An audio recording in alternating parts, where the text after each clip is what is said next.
Entonces, en nuestro esquema simplificado teníamos un aumento de la resistencia, generada congestión pasiva y flujos retrógrados. Por liberación de óxido nítrico, glucagón y todo lo que expliqué recién, se provocaban apertura de las colaterales portosistémicas y esto generaba, habíamos dicho, un estado de circulación hiperdinámico. Y esto que está acá, yo les había dicho, que era lo que perpetuaba y agravaba la hipertensión portal. ¿Sí? Fíjense, vamos a hacerlo acá de manera un poco más esquemática. ¿Tá? Entonces tenemos un aumento de la resistencia. El aumento de la resistencia habíamos dicho que generaba flujos retrógrados con congestión pasiva, ¿sí? Flujos retrógrados con congestión pasiva. Esto que está acá, por estrés parietal, acá lo vamos a hacer un poco de manera más compleja, ¿sí? Por estrés parietal, ¿sí? Estrés o estiramiento parietal, generaba la liberación de óxido nítrico, glucagón, ¿sí? Recuerden que el glucagón aumentaba en sangre porque no pasaba por el hígado, ¿sí? No se metabolizaba en el hígado. A su vez, el estrés y el edema sobre los enterocitos generaba traslocación de bacterias y productos bacterianas. Vamos a poner acá endotoxinas o toxinas bacterianas y bacterias. Eso que está acá generaba apertura de la circulación colateral.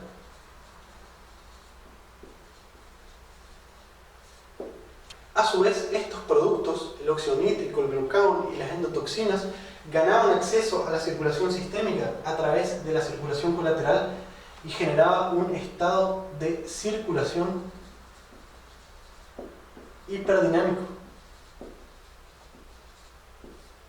¿sí? Por la vasodilatación. La vasodilatación, ¿sí? Provocado por estas sustancias, generaba un estado de circulación hiperdinámico. Pero ¿por qué ocurría esto? ¿Sí? Y vamos a hacerlo un poco acá afuera para que se entienda. Fíjense, la vasodilatación generalizada que se provoca, ¿sí? Por estas sustancias va a hacer que disminuya la volemia efectiva. Y hagamos acá un paréntesis, ¿sí? Recordemos que volemia efectiva era aquel volumen de sangre que chocaba contra las paredes de las arterias generando presión. O sea, es la volemia que efectivamente, dicho de otra forma, ¿sí? Mantenía la presión arterial. ¿Ah? Si ustedes quieren en términos más simples, la vasodilatación generalizada disminuye la tensión arterial media, ¿sí? O sea, imagínense un estado en donde tanto las venas y las arterias de manera generalizada están vasodilatadas, ¿sí? Por el óxido nítrico, el glucagón, endotoxinas, etc. Se produce un estado de vasodilatación generalizada. Entonces el continente, que serían las arterias y las venas, es mucho para el contenido, que sería la sangre, ¿sí? Esto genera una disminución de la tensión arterial media. La disminución de la tensión arterial media provoca estímulo de los varoreceptores, ¿sí? Carotídeos, aórticos, etc. Y se provoca una liberación de noradrenalina y adrenalina. La liberación de noradrenalina y adrenalina van a provocar en el corazón un aumento de la contractilidad y de la frecuencia cardíaca. ¿Para qué? Para intentar aumentar la tensión arterial media. Para intentar aumentar la tensión arterial media, ¿sí? Y a eso es lo que se llama estado de circulación hiperdinámico. ¿Tá? De nuevo, la vasodilatación generalizada provoca una disminución de la tensión arterial, lo cual genera liberación de neurotransmisores que intentarán aumentar la tensión arterial media, ¿sí? Entonces, el paciente es un paciente que está vasodilatado con aumento de la frecuencia cardíaca y con aumento de la contractilidad, o sea, con aumento del gasto cardíaco. Y eso es lo que se refiere con estado de circulación hiperdinámica, ¿sí? Entonces, si ustedes tienen un estado de circulación hiperdinámica por un aumento de la frecuencia cardíaca, por un aumento de la contractilidad, ¿sí? Les pongo acá aumento del gasto cardíaco, ¿sí? Para resumirlo, ¿qué les parece que a ustedes les va a pasar cuando toda esta sangre provocada por este estado de circulación, toda esta sangre le llegue al sistema porta? ¿Qué le va a pasar? La circulación hiperdinámica va a provocar un aumento de la hipertensión portal, ¿sí? Fíjense, volvamos a nuestra fórmula básica. Yo les había dicho que la presión portal dependía de la resistencia y del flujo. Lo primero que ocurría era un aumento de la resistencia, pero finalmente este aumento del flujo provocado por este mecanismo termina aumentando aún más la presión portal, ¿sí? Y a su vez, el aumento de la hipertensión portal genera mayores flujos retrógrados y se forma este círculo vicioso, ¿sí? Si nosotros queremos ocupar más flechitas, y si ustedes quieren, ¿sí? El aumento de la resistencia también genera de manera directa un aumento de la hipertensión portal, ¿sí? Es un ciclo que se retroalimenta constantemente, ¿tá? Fíjense cómo, entendiendo la fisiopatología, nosotros podemos deducir algunas bases farmacológicas, ¿sí?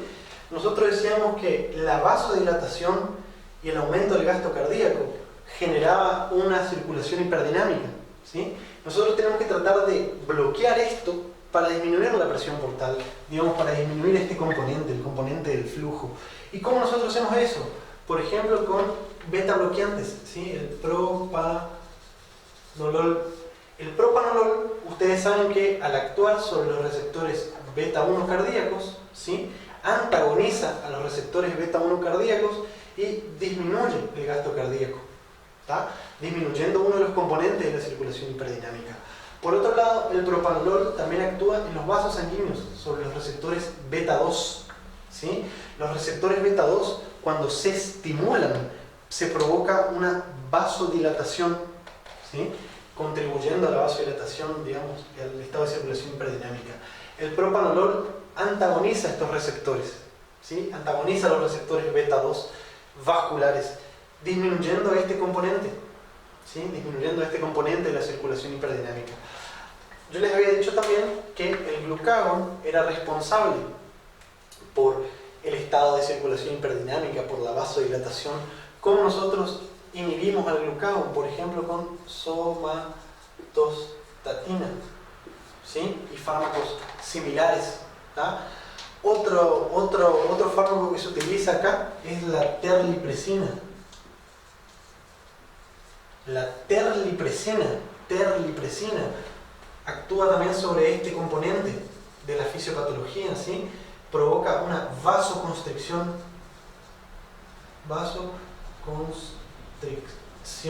¿sí? La vasoconstricción, digamos, actúa sobre este componente, sobre el componente de la vasodilatación, generando una disminución del flujo esplácnico.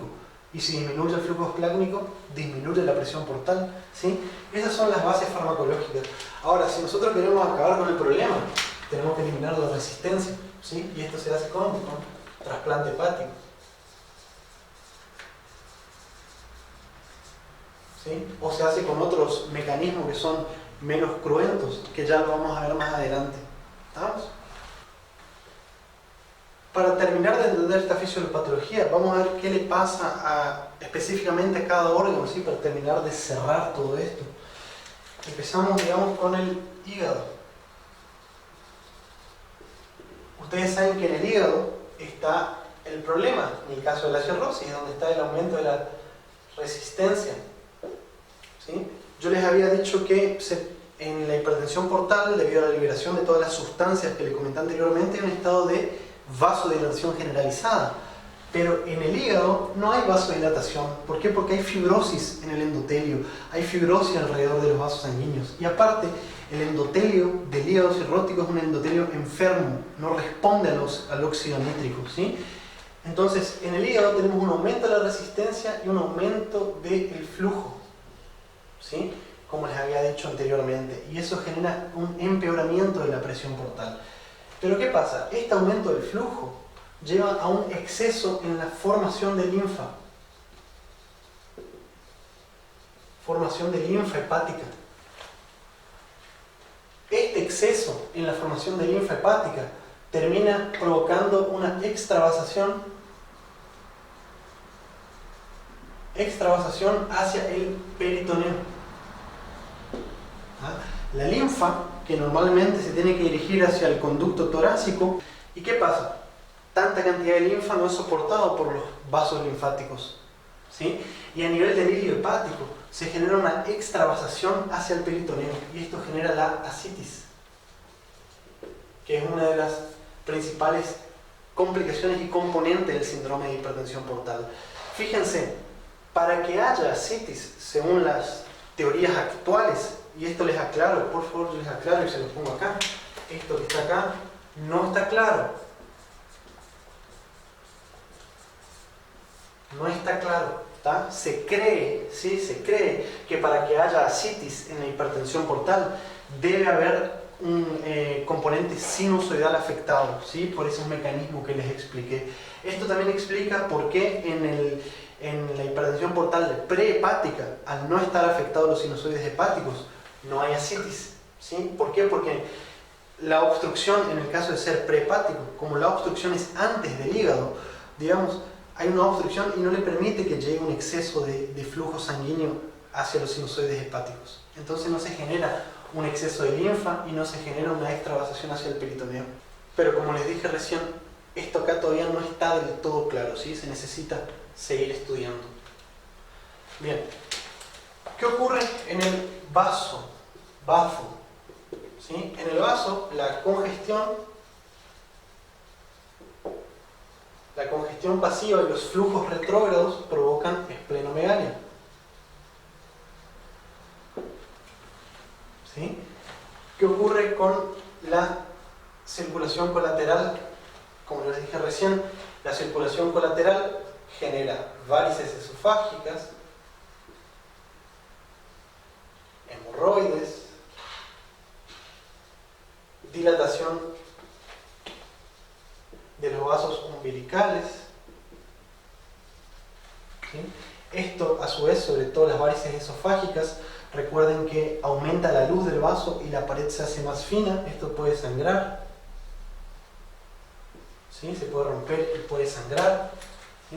A su vez, la sangre que pasa, que gana acceso a la circulación sistémica a través de la circulación colateral, pongo acá, ¿sí? La sangre que gana acceso hacia la circulación sistémica por los vasos colaterales sin pasar por el hígado, son uno de los responsables por la encefalopatía hepática, ¿sí? ¿Por qué? Porque la sangre que proviene del intestino, del estómago, del vaso, etc., se debería desintoxicar en el hígado. No lo hace, gana acceso a la circulación, llega al cerebro y contribuye a los síntomas de encefalopatía hepática.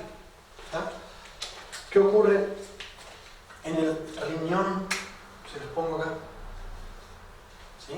¿Qué ocurre en el riñón? Bueno, inicialmente la caída del gasto cardíaco disminuye la tensión arterial media, ¿sí?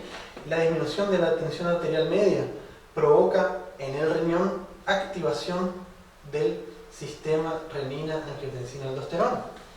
¿Ah?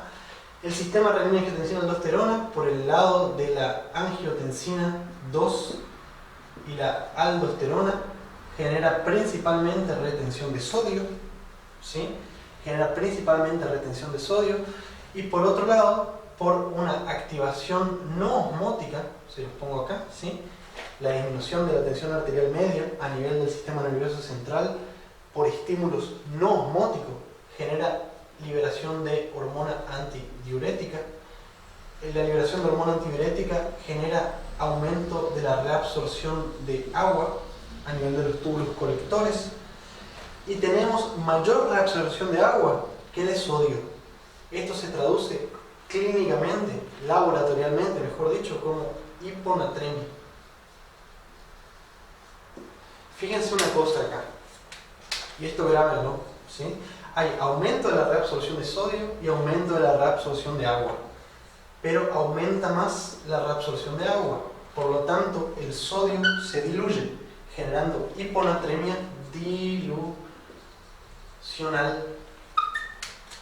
¿sí? Pero ¿qué pasa? Si yo les pregunto a ustedes, o si alguien les pregunta a ustedes, ¿cómo está el sodio total en el organismo? El sodio total está aumentado, hay aumento de sodio en el organismo, solo que está diluido, porque hay mayor aumento de reabsorción de agua. Eso se llama hiponatremia dilucional, y ya lo vamos a ver un poco más adelante con más detalle, ¿sí? ¿Qué pasa? Cuando la tensión arterial media, se los pongo acá abajo, ¿sí? Continúa bajando cada vez más, el flujo plasmático renal disminuye tanto que termina provocando lo que se llama insuficiencia renal prerrenal, que en este contexto se lo conoce como síndrome hepatorenal, ¿sí? Otra de las complicaciones de la hipertensión portal. O sea, disminuye tanto el flujo plasmático renal que los mecanismos compensadores de la microcirculación renal ya no alcanzan para mantener un índice de filtración glomerular adecuado. Y el paciente entra en insuficiencia renal de origen prerrenal. Esto se llama síndrome hepatorenal. Se los prometo, lo voy a explicar con mucho mayor detalle más adelante, ¿sí? Seguimos.